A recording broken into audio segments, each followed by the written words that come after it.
Dubai is getting ready to host the biggest climate conference yet, an estimated 70,000 delegates to COP28. The stakes could not be higher after a record-breaking year of fires, floods, and soaring global heat, unprecedented climate emergencies. And in the spotlight, this man, Sultan Al Jaber, the CEO of an oil company trying to rally the world around the climate crisis.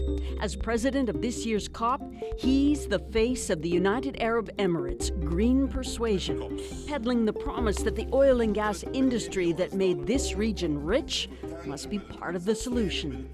For too long, this industry has been viewed as part of the problem that is not doing enough, and in some cases, even blocking progress.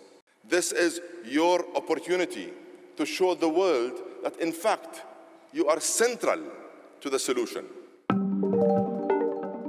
Al Jaber has carved out a resume as both the CEO of Adnoc, the Emirates' national oil company, and a green tech leader at Masdar, the UAE's renewable energies company.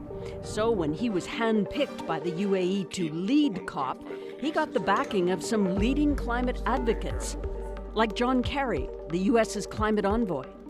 I think that Dr. Sultan Al Jaber is a terrific choice. As an oil exec, Kerry said, Al Jaber understands and accepts the need to transition away from oil.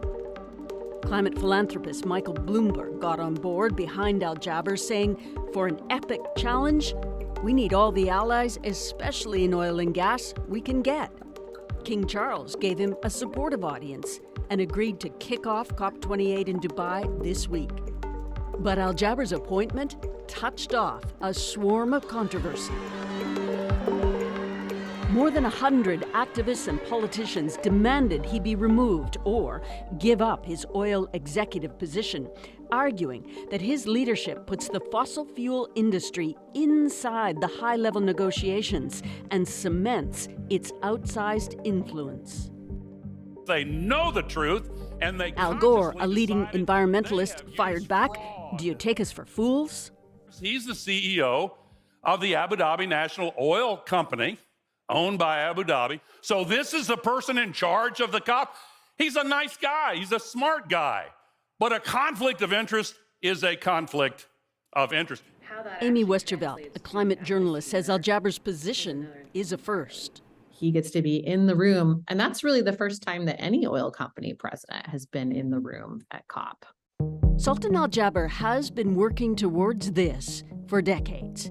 Back in 2008, he met U.S. President George Bush, who called the UAE's plan for a sustainable city amazing.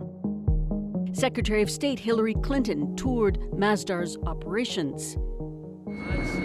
And in 2014, Al Jaber hosted Ban Ki-moon, then the UN Secretary General, on his visit to see the UAE's investment in solar energy, one of Al Jaber's first introductions to UN leadership.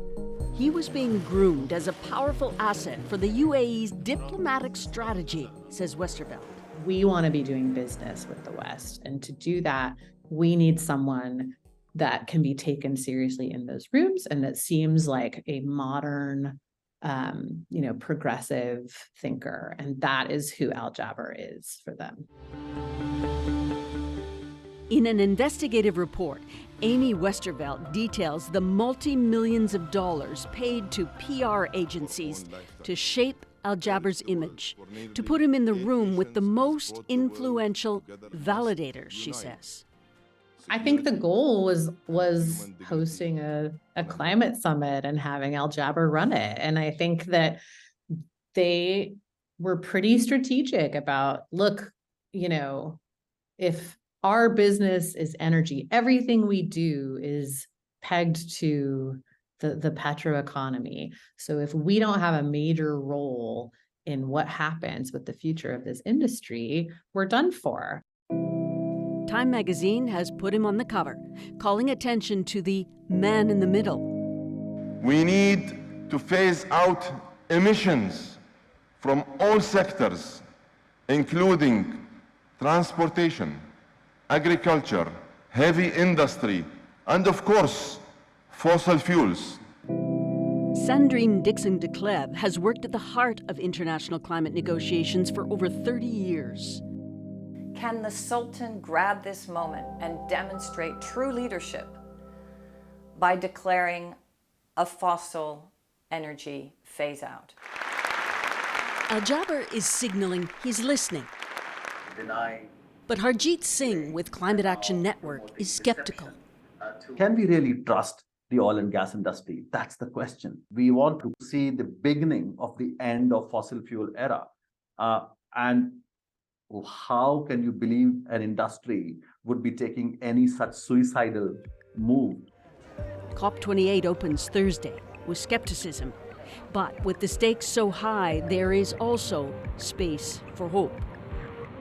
The fact that we could truly find a leadership within the Sultan that would declare actually in the Middle East by those countries that are the largest producers, truly declare that we would have a phase out, that would be a monumental moment if we can seize it.